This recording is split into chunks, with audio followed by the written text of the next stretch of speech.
¿Vale? Cuando me digáis. ¿Directamente ya o...? Vale. Pues buenos días a todos y a todas. Les queremos agradecer la presencia en este acto de presentación, esta rueda de prensa de presentación del 16º informe del estado de la pobreza, con el seguimiento de los indicadores de la Agenda 2030 que presentamos desde EAP en España. Agradecemos la presencia de los medios de comunicación, profesionales de la comunicación y otras personas que nos acompañan aquí online, y también agradecer a Fundación 11 porque estamos haciendo este acto en el Hub por Talento de Fundación 11, en este maravilloso espacio para hacer esta presentación. Como ya saben, llevamos 16 años haciendo este informe. Es un informe que nos da datos reales y continuados de lo que es la evolución de la pobreza y la exclusión social en España. Y con esto nos ayuda también a conocer no solo la realidad compleja que supone la pobreza y la exclusión social, sino que nos aporta datos de cómo están funcionando las políticas públicas y nos da también ideas de por dónde podemos caminar. Y ese es un poco el objetivo de hoy, presentarles a ustedes unos datos que salen de este informe, analizarlos, presentar la situación que hay y a partir de ahí poder construir sobre posibles soluciones, el refuerzo de las políticas públicas y también nuevas herramientas que nos ayuden a superar las situaciones que hoy día se viven en España. Para ello nos acompañan tres personas de EAPN. Por un lado, el presidente de EAP en España y de EAP en Europa, que es Carlos Usías, que hará una presentación de los datos principales y también dónde se configura y cómo se establece este informe. Nos acompaña también el investigador principal del informe, que es Alejandro Sanz, y también Ruth Caravantes, que junto a los datos que ofrezca más detalladamente Alejandro, nos dará una idea de cómo interpretamos estos datos y qué pasos hay que dar para mejorar la situación. Sin más, les dejo con la presentación del 16º informe del estado de la pobreza. Gracias. Gracias, José Javier. Buenos días a todas y todos. Este 16º informe, todos los datos que vamos a dar hoy, que va a dar sobre todo a Alejandro, son datos oficiales. Por lo tanto, no es ningún tipo de acción distinta a esos datos oficiales y no son datos que hayamos inventado nosotros. Por lo tanto, tiene esa fiabilidad. Así lleva siendo desde que se empezó a hacer el informe. Lo que sí vamos a ver, no voy a entrar en datos muy concretos porque para eso va a ser Alejandro que lo va a hacer.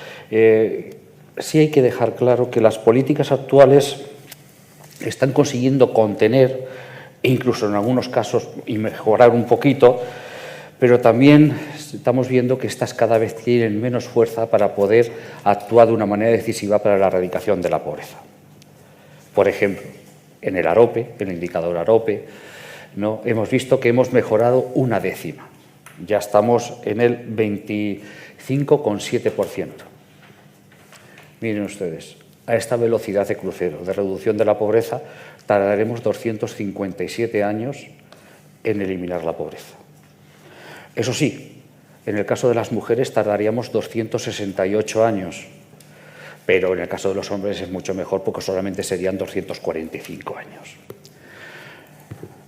Permítanme que haga esta medio broma, que no tiene ninguna gracia, porque esto tiene que ver con que si no actuamos directamente con lo que le pasa al más del 25% de la población española, no será muy difícil el que tengamos un país mucho más cohesionado y un país mucho mejor. Esto también nos dice que el crecimiento, sin focalizar, no reduce la pobreza. Estamos creciendo en este país como nunca. Están mejorando casi todos los indicadores macroeconómicos. Pero, sin embargo, en el ámbito de pobreza, una décima, con todo nuestro esfuerzo. Y gracias a que hemos tenido unas medidas de protección social como nunca, no hemos crecido mucho más. También el informe nos dice cómo la acción protectora del Estado consigue controlar y que no aumente la pobreza, incluso que mucha gente no esté en situación de pobreza. Por lo tanto, si no se crean nuevas medidas, nuevas políticas, si no se fortalecen las medidas que ya existen y, desde luego, si no se deja de eliminar medidas que han tenido acciones positivas, sobre todo en el ámbito de vivienda, no conseguiremos mejorar los niveles de pobreza. En el informe que Alejandro nos presentará también veremos cómo la conjunción de determinados elementos hacen que la pobreza se agrave. Generalmente las familias, las personas, no hay un elemento que le lleve a la situación de pobreza. Suelen ser distintas cosas: carestía, salarios, cargas familiares, etc. Por lo tanto, esa conjunción es lo que nos hace ver cómo la pobreza no en todo el mundo es igual y que en algunos casos se agrava o se hace más intensa. También es importante dejar claro, y se va a ver, cómo la vivienda sigue siendo un elemento de generación de pobreza. Hace años, cuando presentábamos el informe, siempre nos focalizábamos en el empleo. No quiere decir que el empleo no es importante.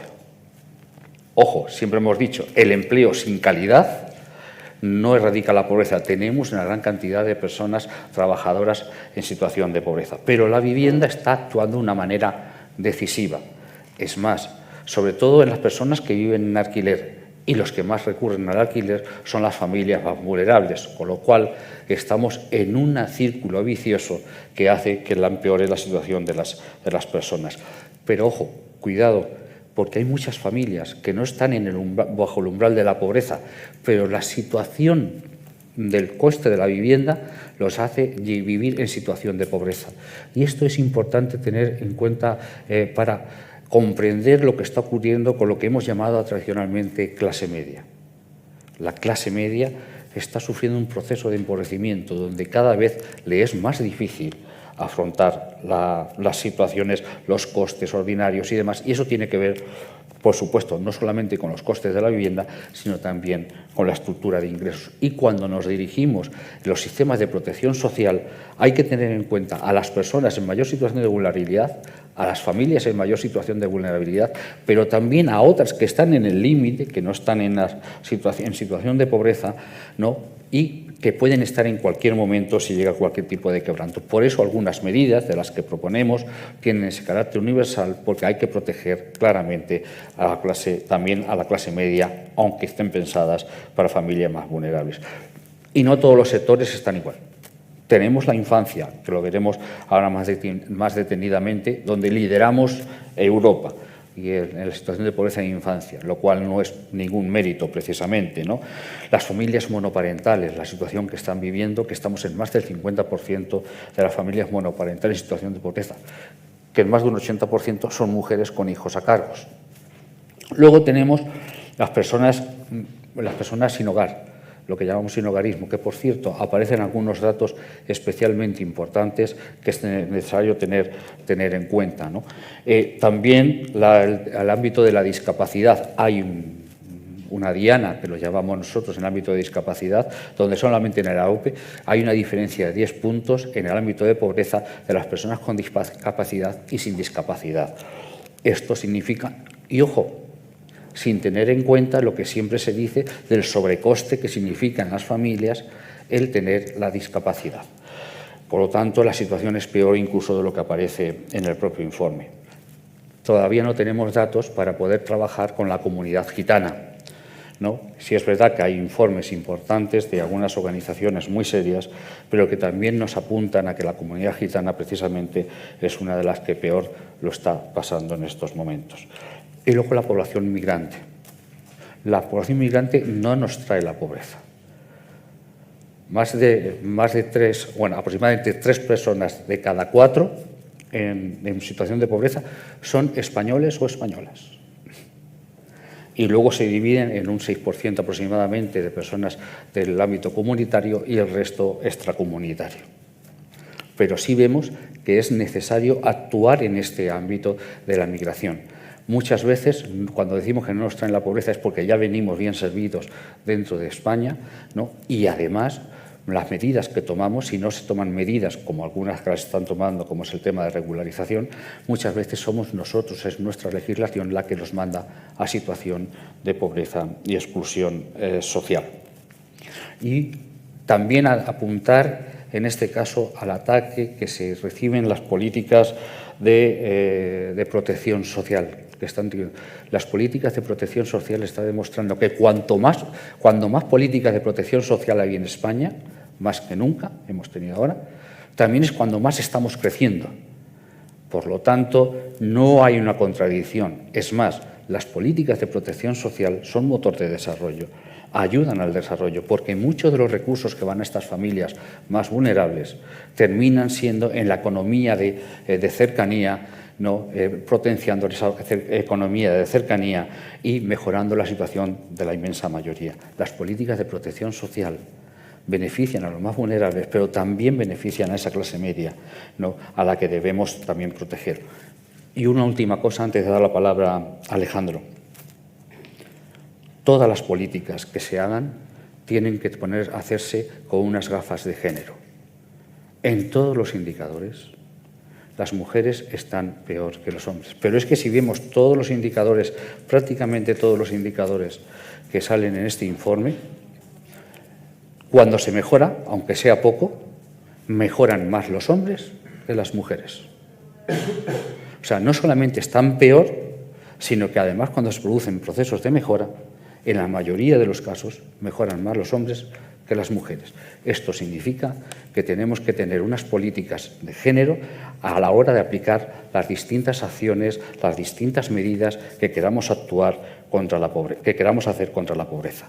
Por lo tanto, el mero crecimiento no erradica la pobreza, se puede erradicar focalizando las políticas y teniendo la intención de erradicar la pobreza, no simplemente tirándonos los datos de la pobreza a la cabeza unos a otros. Muchas gracias y doy la palabra a Alejandro.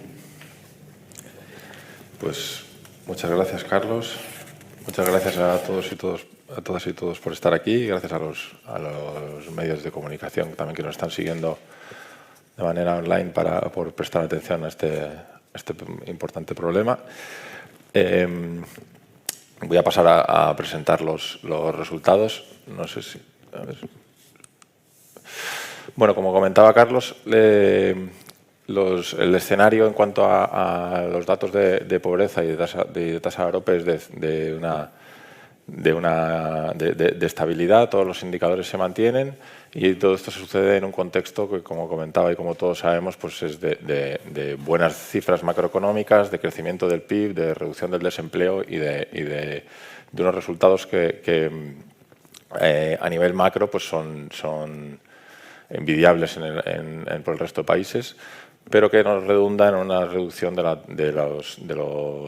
medición de la pobreza y de los distintos indicadores, como vamos a ir viendo a lo largo de toda la presentación.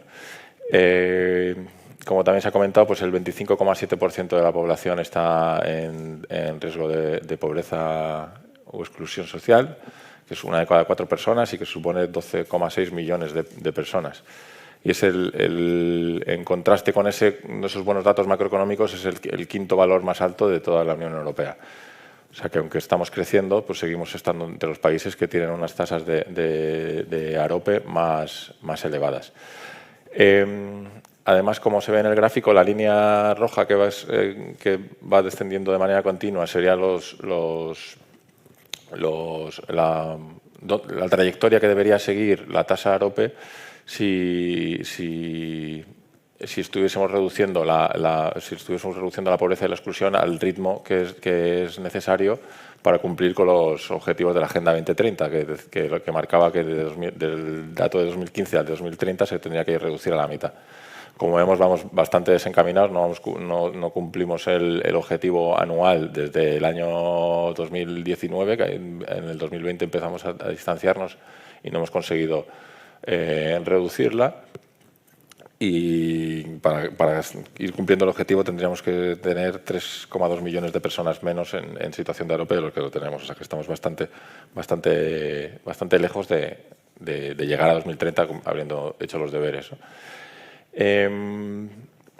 Esta estabilidad de la tasa AROPE se sustenta en la estabilidad también de sus 3 principales componentes. De la tasa de pobreza apenas varía, tampoco varía la carencia material social severa, ni la baja intensidad de empleo en el hogar, que son los 3 componentes de la tasa AROPE. Sin embargo, un dato que sí es positivo, pero con pinzas, es que la tasa de pobreza, aunque se mantiene estable, o sea, sigue habiendo la misma cantidad de personas pobres, la intensidad se ha reducido. Hay gente, dentro de la gente pobre, los que están en pobreza severa son menos. Han pasado a estar solo, entre comillas, en pobreza, pero no en pobreza severa, ¿no? Ha bajado al 8%, que es una reducción de 4 décimas, o sea que tampoco es para tirar cohetes, pero bueno, esa reducción se ha producido y sigue siendo un dato muy elevado. Es la cuarta tasa de pobreza severa más alta de la Unión Europea, que supone que 3,9 millones de personas viven con unos ingresos inferiores a 680 euros al mes. 3,9 millones de personas es una proporción bastante elevada y un dato bastante revelador de la desigualdad y del calado del problema en nuestro país, ¿no? Aún así, esta reducción lo que viene a decirnos es que la intensidad de la pobreza es menor y entonces que es menos difícil salir de la pobreza este año que el año pasado. Y eso se debe a que han aumentado los ingresos en esos sectores de población que tienen menos ingresos. Ahora ganan un poquito más. No lo suficiente para sacarles de la pobreza, pero ganan un poquito más para salir de la pobreza severa. Solo una parte de ellos. Y esto, en principio, se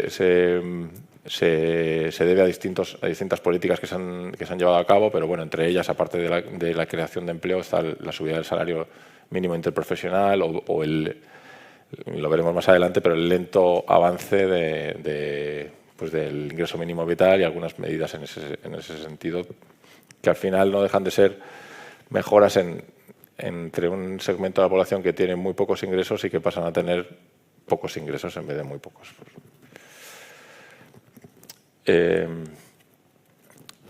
Ese incremento de las rentas que a nivel general se produce y en términos nominales sí se ve claramente, aunque en términos reales, o sea, deflactados por el IPC, teniendo en cuenta el coste del precio de la vida, no son tantos, no son tan elevados, esa mejora de los salarios, o sea, de los ingresos, hace que disminuya la desigualdad respecto al año pasado. Tanto los tres indicadores que mostramos aquí, que son el S90, S10, el S80, S20 y el índice de Gini, pues han disminuido respecto al año pasado. Aún así siguen siendo, pues en el caso del S80, S20, que lo que viene a decirnos es que el 20% de la población con más ingresos tiene 5,2 veces los ingresos que tiene el 20% con menos renta. O sea, quintuplican sus ingresos. Que es una diferencia pues bastante llamativa, y ese dato es el cuarto más alto de la Unión Europea. O sea que aunque se haya reducido, seguimos estando entre uno de los países de la Unión Europea con mayor desigualdad en cuanto a rentas. Una novedad que hemos incluido en este informe es, a través de datos del Banco de España, medir la desigualdad también a través de la riqueza, a través del patrimonio de los hogares, ¿no? Con la idea también de que la desigualdad con los ingresos es mucho más volátil y depende mucho de subidas salariales o de sucesos que puedan acontecer ese año, y la desigualdad la desigualdad del patrimonio es mucho más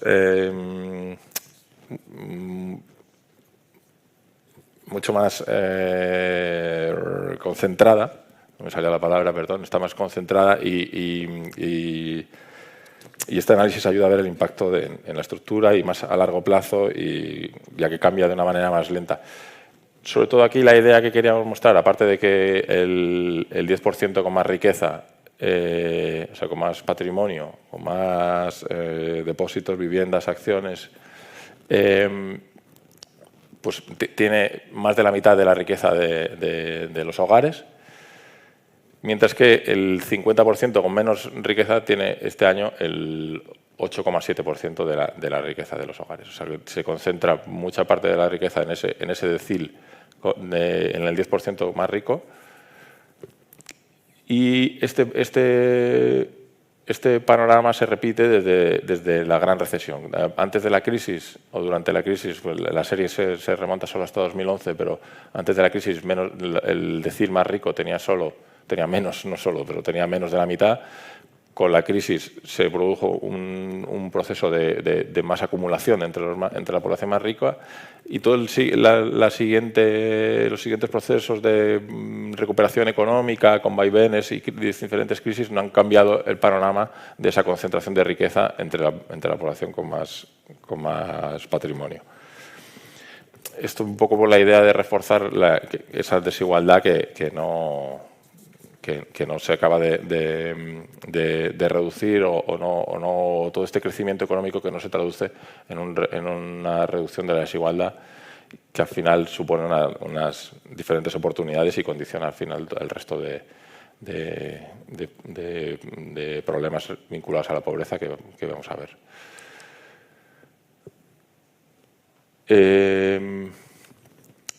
Un dato especialmente llamativo y que también se ha convertido en un problema estructural es los elevados datos de tasa de pobreza infantil.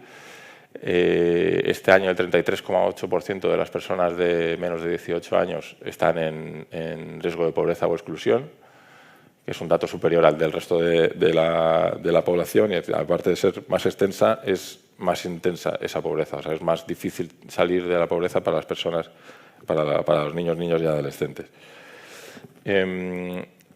Y además este año pues tenemos el dudoso honor de ser el país de la Unión Europea con la mayor tasa AROPE infantil. Aunque se ha reducido algo respecto al año pasado, ocupamos el primer puesto. En parte también, si se hace una visión de los 10 últimos años, vemos que muchos otros países que tenían tasas AROPE infantiles más altas que nosotros han ido reduciéndola por distintas políticas que han ido poniendo en marcha y que aquí no se han acabado de desarrollar. Como un ejemplo claro que no acaba de ver la luz es la prestación universal por crianza, que sería una medida que desde APN pues llevamos empujando para que salga adelante desde hace tiempo. En ese sentido, pues la insuficiencia de políticas sociales, de políticas de derechos sociales, pues está detrás también de esta elevada tasa AROPE infantil.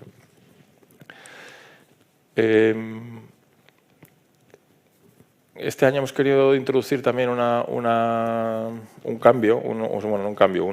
nuevo enfoque del estudio de la pobreza, porque siempre muchas veces se estudia las distintas variables de manera única. Se compara hombres con mujeres, se compara niños con mayores, se compara quien vive en zona urbana y quien vive en zona rural.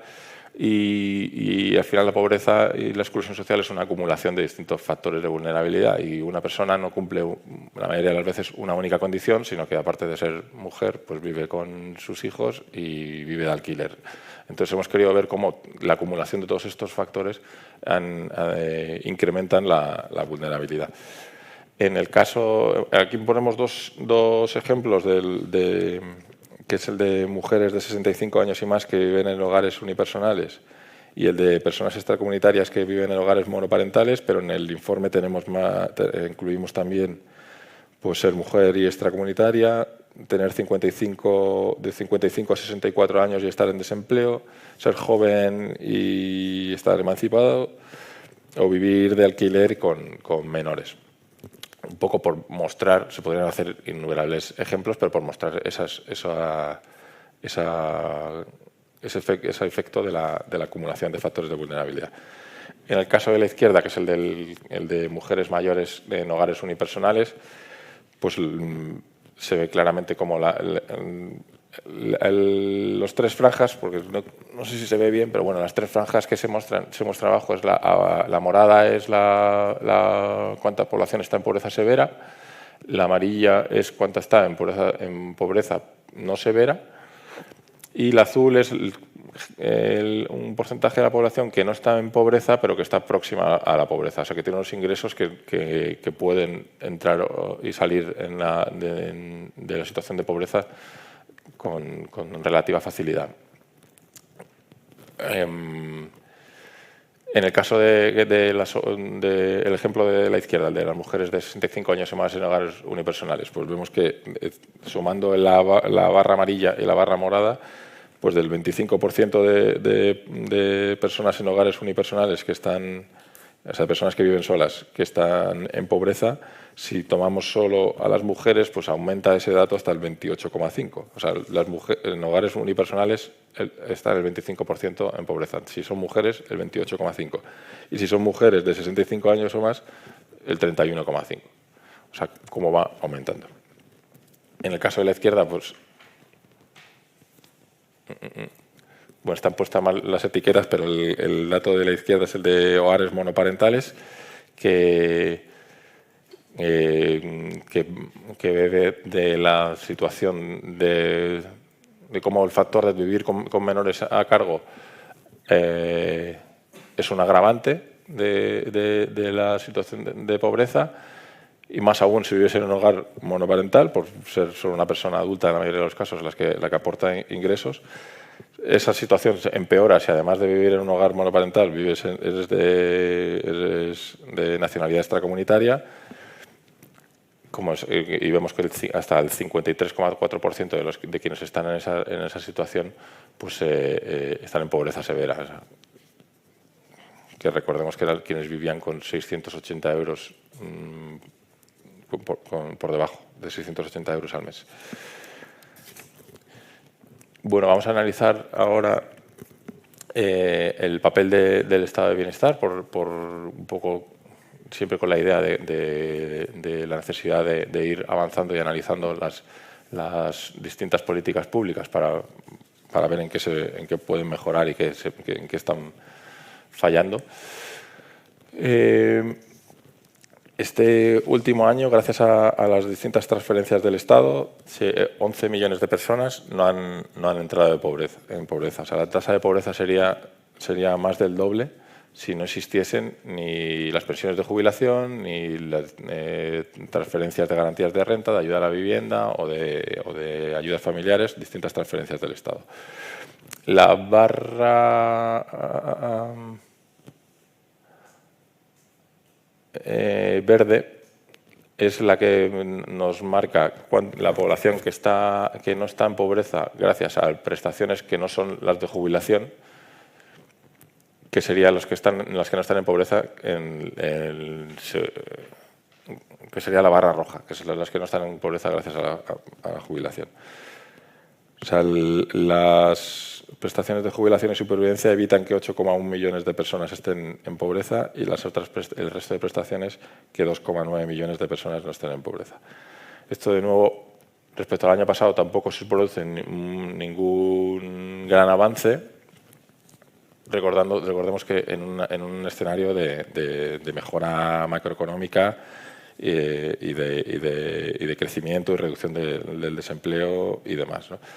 Entonces, lo que nos parece que muestra que nuestro estado de bienestar a través de estas prestaciones pues está en su tope de impacto y que existe bastante margen de mejora.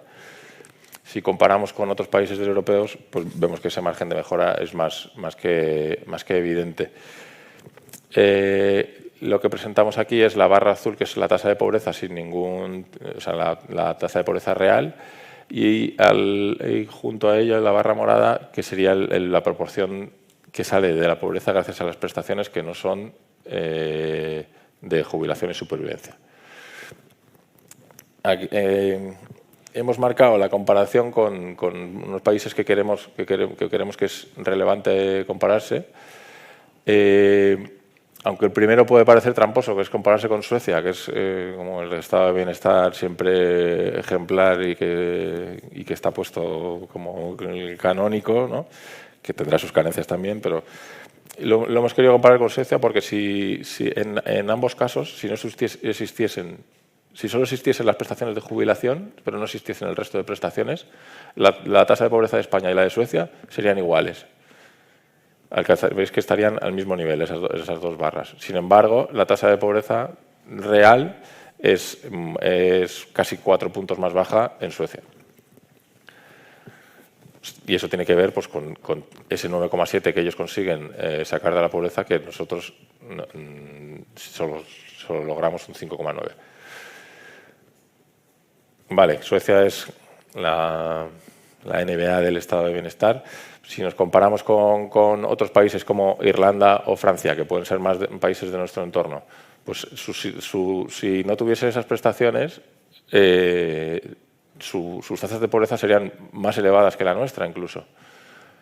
Pero sus tasas de pobreza reales pues son, en el caso de Francia, el 16,3% y en el caso de Irlanda un 13%. O sea que Francia consigue reducir a través de transferencias sociales que no son de jubilación 10,2 puntos su pobreza, y Irlanda pues saca de la pobreza a 13, o evita que caigan en la pobreza, mejor dicho, el 13,8%. O sea que en ese sentido hay espejos en los que mirarse de políticas que están desarrollando en otros países. Pues antes hablábamos de la prestación universal por crianza, que en el caso de Irlanda pues es un ejemplo en el que ya está desarrollada y que se nota su impacto y que existen las herramientas para poder desarrollarla. Vaya. Voy a cerrar ya con mi presentación hablando de la vivienda, que es un tema que afecta a toda la población y que está en el debate público, en toda conversación cotidiana, y que se ha consolidado también como un factor de empobrecimiento de buena parte de la población. Pese a ser un derecho, tanto el acceso como el mantenimiento de la vivienda, pues ser un derecho reconocido por la Declaración Universal de los Derechos Humanos, por el Pacto Internacional de Derechos Económicos, Sociales y Culturales y por el artículo 47 de la Constitución, ¿no? Lo que hemos visto a lo largo de los últimos años es que se viene produciendo un lento pero constante proceso de concentración de la propiedad. Cada vez es menos gente la que tiene casa en propiedad y más gente la que vive en alquiler. Y eso se traduce en un incremento o uno de los impactos que tiene es un incremento del precio del alquiler. En este gráfico tomamos como referencia el año 2014 y vamos mostrando cómo ha crecido, cómo ha variado anualmente respecto al valor, al precio que tenían en 2014 las viviendas, que era el punto más barato. Como vemos, pues un alquiler hoy, bueno, en 2025 en realidad, es un 43,8% más alto que de lo que era en 2014. Mientras que la cuota hipotecaria es un 19,3% más cara, y vemos cómo a lo largo desde 2022 creció el precio de la cuota hipotecaria, en parte por la subida de los tipos de interés del Banco Central Europeo para contener la inflación y pues toda la crisis inflacionaria. Y eso es lo que ha hecho aumentar la cuota hipotecaria, pero a lo largo de hasta 2022, como vemos, tener una hipoteca al final te costaba más o menos lo mismo en 2014 que en 2022, y en los últimos años ha sido cuando se ha disparado. O sea, que se mostraba un poco la diferencia también de quien tenía la capacidad de acceder a una propiedad y quien tenía que ir al alquiler, que le suponía un gasto mucho mayor. La línea morada que hemos incorporado es la renta por persona deflactada por el IPC, o sea, teniendo en cuenta la variación del coste de la vida, para mostrar también cómo el precio del alquiler ha aumentado más de lo que el coste de la vida.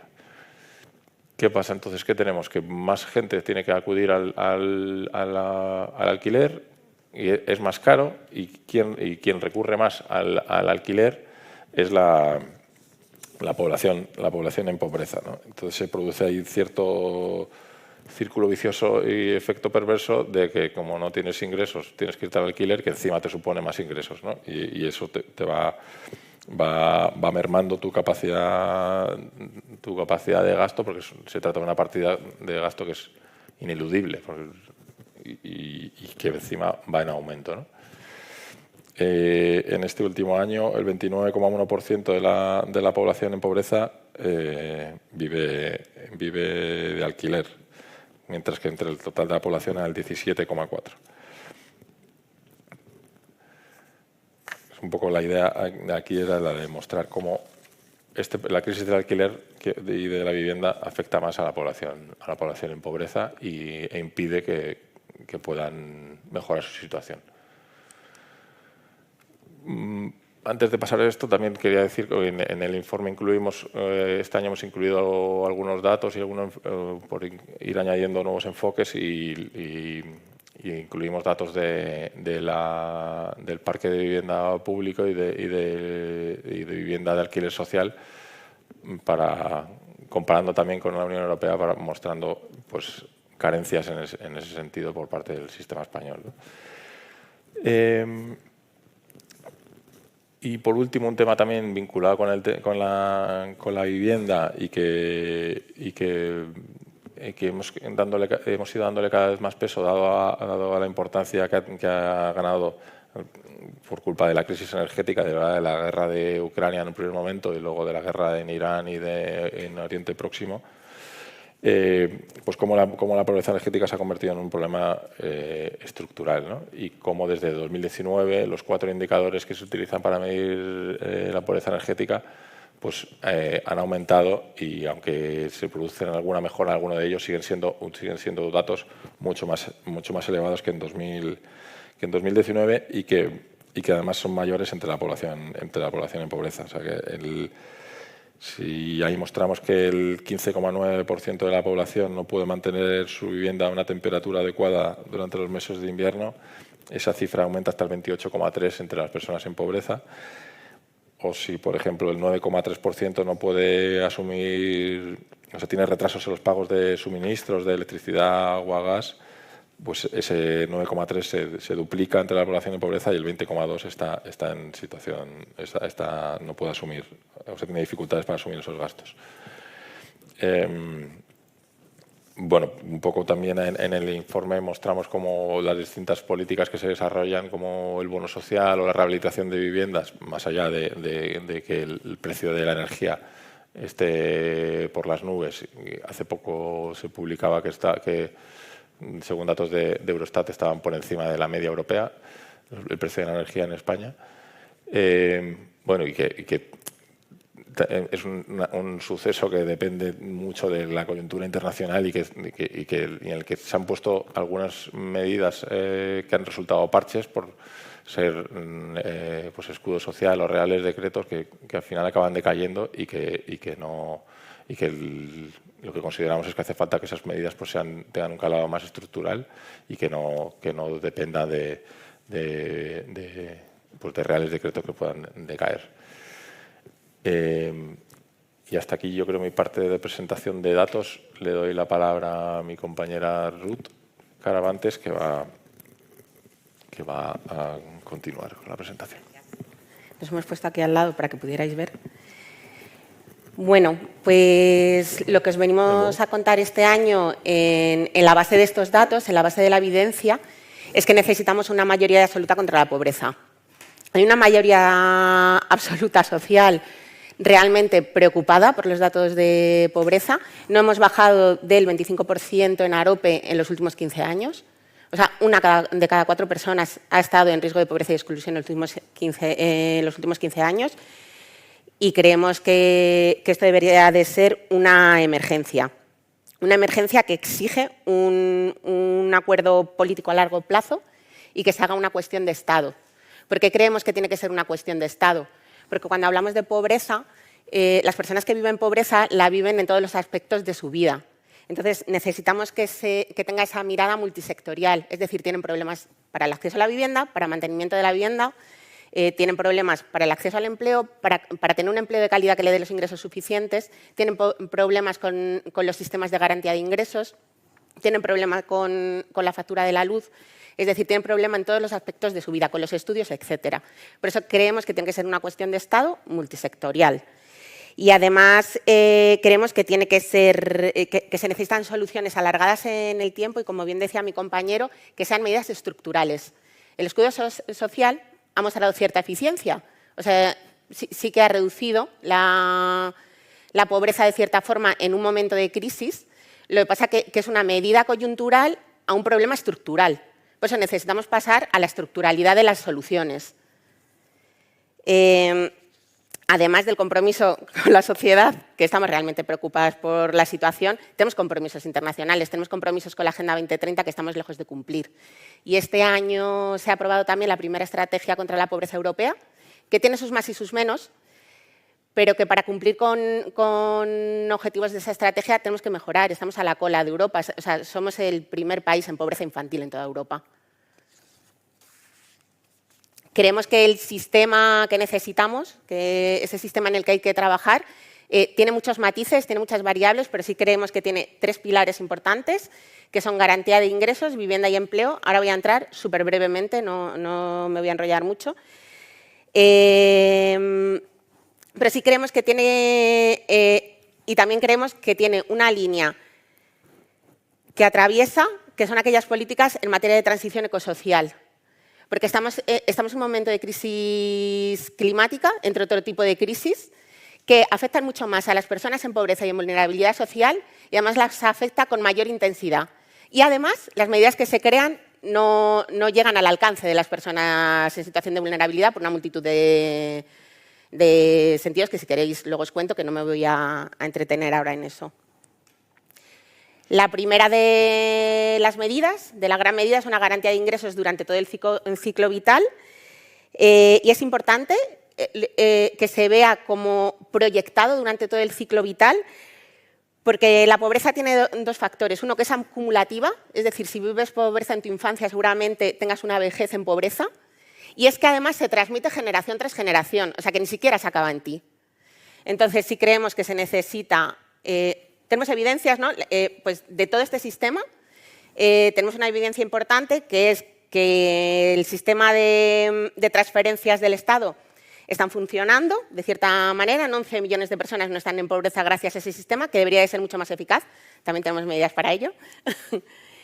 Y en concreto el sistema de pensiones necesitan mejorar las pensiones mínimas que están por debajo del umbral de la pobreza, etcétera, pero el sistema de pensiones está sosteniendo a muchas familias. Entonces, ante esa evidencia, creemos que necesitamos un sistema similar para otro ciclo de la edad donde la capacidad de producir ingresos es inexistente, muy limitada e inexistente, que es la infancia. Por eso apostamos por una prestación universal a la infancia, ¿no? La universalidad en aquellos momentos de la vida en que tu capacidad de producir ingresos es más limitada. Ahí se necesita universalidad. Universalidad, porque te ahorras el non-take-up, es decir, todas esas personas que tienen acceso y no lo piden, que suelen ser las personas más vulnerables, y no estigmatizas la prestación social. Y en la edad más activa, pues necesitamos mejorar el ingreso mínimo vital, que sea compatible y que coopere con las rentas autonómicas.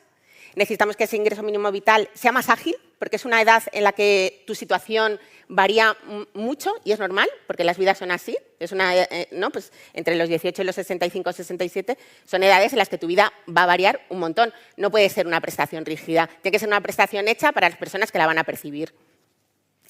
Se necesita además consolidar este sistema que combine de forma flexible, como decía, las rentas autonómicas con el ingreso mínimo vital, evitando que se solapen, pero sobre todo evitando los vacíos.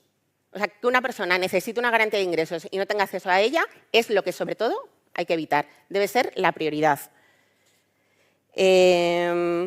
Se habla de sistemas de automatización, etcétera, pues habría que investigar y desde luego sí que creemos que para este sistema de prestaciones se necesita una ventanilla única, un lugar donde la ciudadanía pueda acudir a informarse, donde sepa que tiene que acceder más allá de quién tiene la competencia de qué garantía de rentas.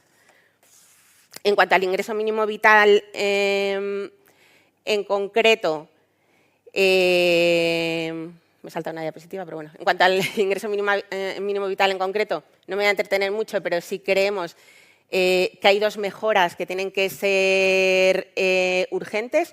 Uno es cómo se mira la cuantía en base a los ingresos que tú recibes. Se está mirando a años vista con la declaración de la renta, con lo cual son las rentas de año y medio anterior.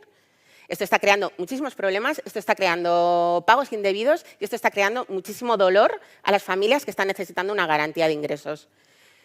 y también se necesita que no sean condicionadas. Las garantías de rentas condicionadas está empíricamente probado que no sirven, no hace que la gente busque más empleo, lo único que crean son mayores bolsas de non-take-up. En cambio, sí que creemos que tenemos que ir como hacia el doble derecho, es decir, no condicionalidad, pero aportar itinerarios personalizados de búsqueda de empleo e inserción sociolaboral. Por supuesto que eso es necesario. Bueno, otro tipo de cosas como más de la norma, que es suprimir la discriminación etaria que sufre la gente más joven, ¿no? Desde los 18 hasta los 30, desde 18 a los 23 y luego hasta los 30, no tienen pleno derecho a la prestación del ingreso mínimo vital. Esto consideramos que es una mirada aporófoba a cómo se diseña una política pública que va para las personas más vulnerables, porque ningún joven quiere vivir con 400 euros. O sea, los jóvenes se quieren ir de vacaciones e ir a concierto de Bad Bunny. O sea, no les llega con 400.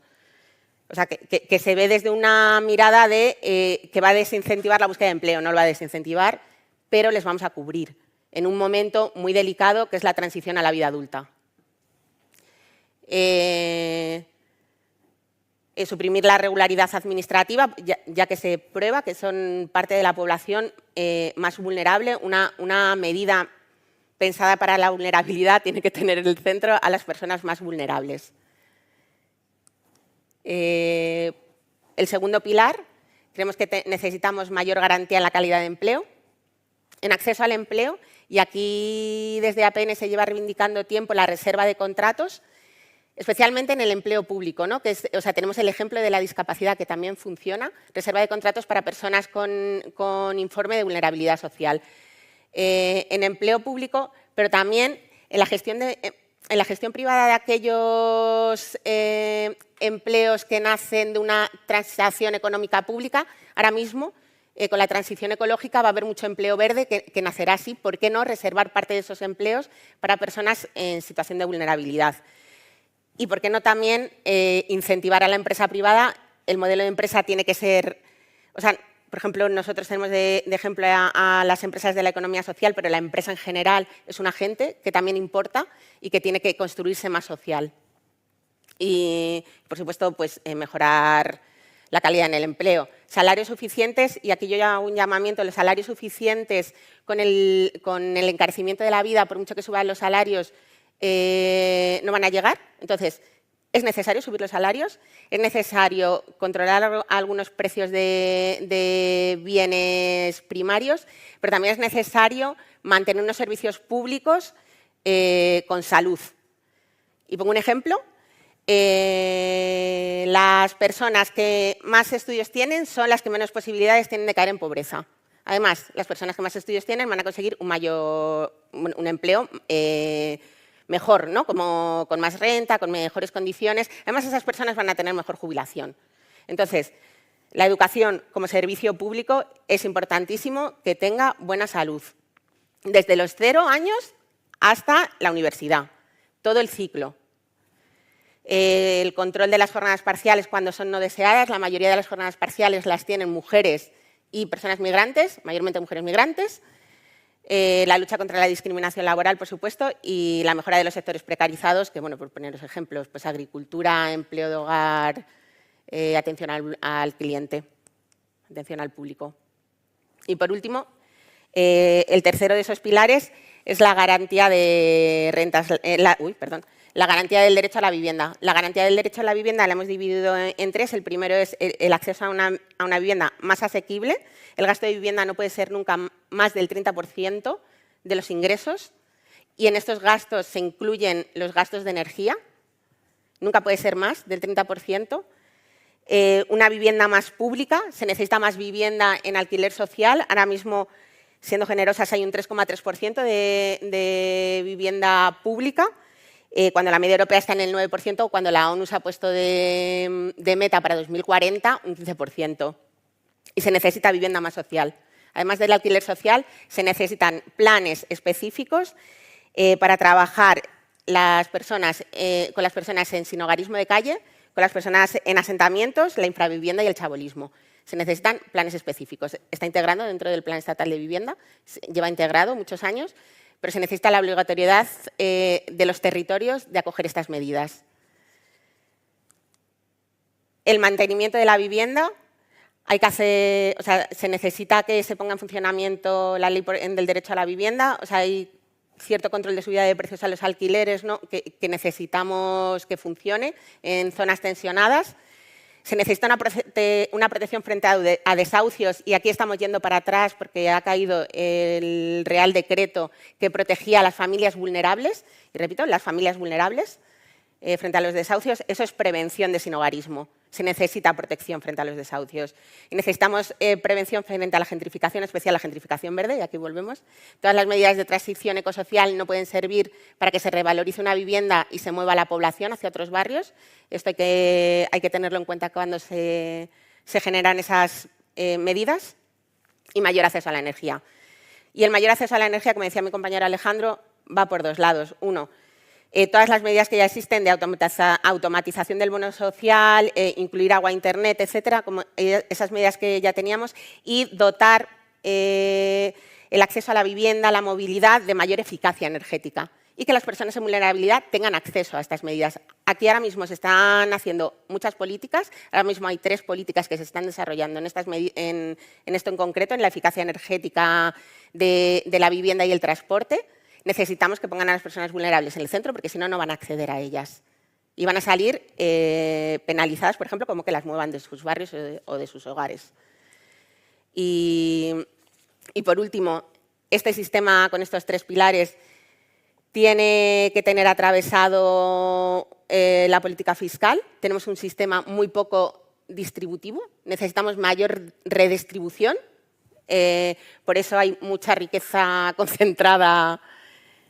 Necesitamos mayor redistribución y, por supuesto, todas las políticas, por lo que comentaba Carlos al inicio, todas las políticas que hagamos tienen que llevar la transversalidad de género, porque si no, estas políticas no impactan de la misma forma a las mujeres. Es decir, las mujeres y los hombres donde menos brecha hay es en la pobreza severa, porque en la miseria nos encontramos. Nosotras siempre estamos ahí, esperando. Entonces, para que impacte de igual forma a las mujeres, tienen que llevar una visión de género. Y yo ya con esto, miles de gracias.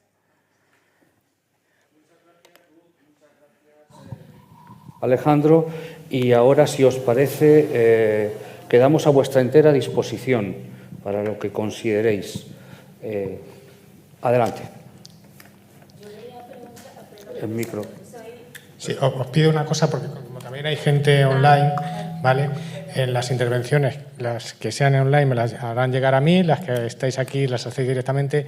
Si os pediría, pues es lo que ibas a hacer, que digáis vuestro nombre y el medio al que venís para presentar. Gracias. De Radio Nacional.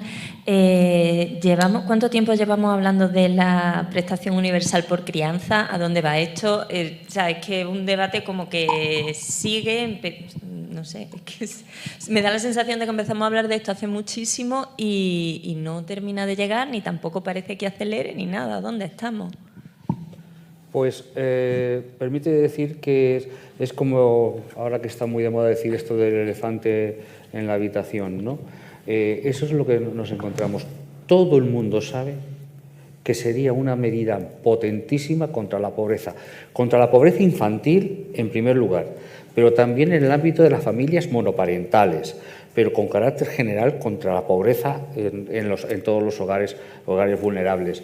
Y muchas veces se nos dice que esto es complicado, esto te lo dicen con la boca pequeñita y demás, de que es complicado porque, claro, llegaría a todo el mundo y lo va a recibir hijos de familias que no tienen esa necesidad. Pues para eso está el impuesto de la renta. Si tienes más ingresos, pues luego si tienes, pues pagarás más y punto, no hay más. Pero sí es verdad que esto sí afectaría de una manera decisiva en lo que es la pobreza infantil. En vez de llorar tanto porque tenemos una gran pobreza infantil, que se pongan a poner medidas. Y esta medida sería una medida de gran impacto en el ámbito de pobreza infantil. Es verdad que se nos dice que es que no hay presupuestos, ¿no?, con carácter general, pero es que también otros partidos que nos están gobernando nos dicen que no se pone en marcha y tampoco apoyan una medida específica específica para que esto se haga. Por lo tanto, es una medida que está contrastado, que actúa. De hecho, la tienen la inmensa mayoría de los países de la Unión Europea y eso es lo que nos ayuda precisamente, nos ayudaría a no estar liderando precisamente las cuotas de pobreza infantil en la Unión Europea. Y como dice Carlos, sí es costoso, es cierto que una medida sí es costosa, pero en España se gasta el 1,4 del PIB en materia de protección social y familias, mientras que la media europea es un 2,4. Entonces es costoso, pero tenemos margen. Más. Adelante. Soy Javier Marañón, de 20 minutos, y quería preguntar si sabéis si hay regiones en España o tipos de núcleos poblacionales que estén más afectados por la pobreza. Perdona, no te he oído. Perdón, si hay regiones de España o núcleos poblacionales, tipo de núcleos poblacionales más afectados por la pobreza. Sí, o sea, a nivel nacional y por regiones hay un patrón histórico, y es en el informe lo recogemos con un mapa, y es como las regiones del norte tienen unas menores tasas de pobreza que las regiones que las comunidades autónomas del sur. O sea,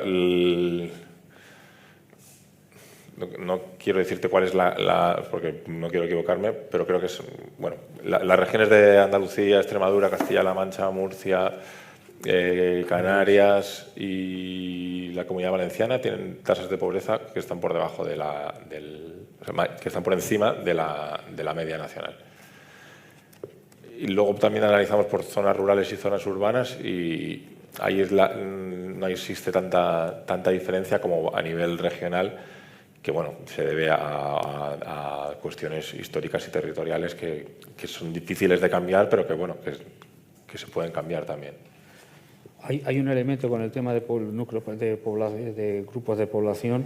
Es verdad que en infancia siempre decimos que la infancia, además, hay que recordar que los niños y niñas viven en hogares, ¿no? Y la encuesta es una encuesta de condiciones de vida en los hogares.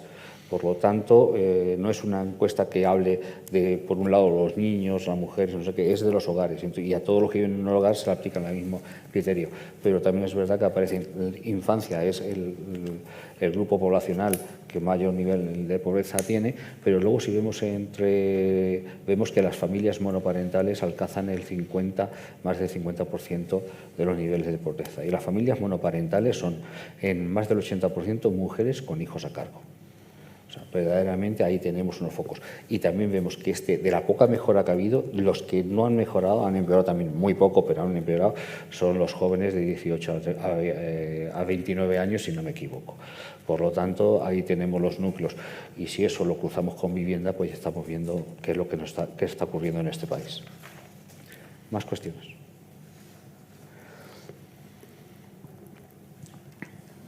Pues sí. ¿Sí? Sí.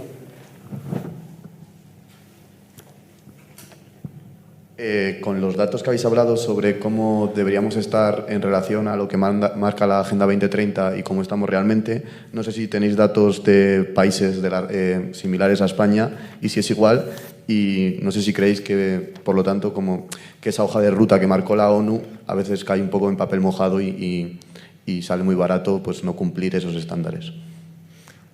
La comparativa con otros países europeos no la incluiremos el año que viene. No, pero decir una cosa que no... Pero sí, perdón, o sea, que otros lo cumplan, pues no disimula que nosotros no lo estemos cumpliendo. Vaya. No, una cuestión, es verdad que es un tema que propone la ONU, pero el Gobierno de España, entonces presidido don Mariano Rajoy, firmó el compromiso en nombre de España. Es un compromiso que tiene el Gobierno de España, primero por el señor Rajoy y después por el señor Pedro Sánchez. Por lo tanto, es un compromiso de España. Y también lo firmó la Unión Europea. Por lo tanto, es un compromiso también de la Unión Europea. O sea, esto no es que tengamos que hacer caso a la ONU, es que tenemos que hacer caso a lo que firmamos y a lo que nos comprometemos, ¿no? Igual que firmamos también la Agenda de Derechos Sociales de la Unión Europea, que muchas cosas nos marcaban también estos espacios.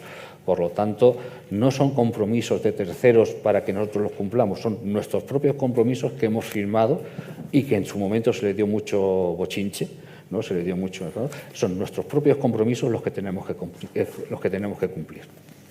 Y sobre todo es un compromiso con las personas más vulnerables del lugar en el que tú estás poniendo políticas, del lugar que tú gobiernas. O sea, que es un compromiso con parte de la sociedad que está en situación de mayor vulnerabilidad, con la sociedad en su conjunto, pero además con... Y hay que tener que el objetivo 1 de los Objetivos de Desarrollo Sostenible de la Agenda 2030 nos dice que tenemos que reducir a la mitad la pobreza. Ni siquiera dice que la tengamos que erradicar, que ya estaría bien que lo hagamos. Ahora doña Ursula von der Leyen dice que para el 2050 tenemos que haber erradicado la pobreza en Europa. Menester que vayamos corriendo, porque con las políticas que se están haciendo en Europa no lo veo yo así como muy factible. Pero bueno, si hay ese objetivo, tenemos que hacer políticas adecuadas a los objetivos a los que nos comprometemos. ¿Más? Pues si no hay más preguntas, finalizamos aquí. Agradeceros la presencia tanto online como presencial, agradecer a Carlos, Alejandro y Ruth en la exposición. Decir que este informe, con mayor detalle y alguna comparativa también con países europeos, lo tenéis ya y lo tenéis también en nuestra web, www.eapn.es. Os invitamos también, si queréis acompañarnos ahora a la presentación que tenemos en el Congreso de los Diputados a las 12, para intentar mover y presentar estos datos y que sirvan para hacer políticas públicas. Y muchísimas gracias a todos y a todas. Muchas gracias. Gracias. Gracias.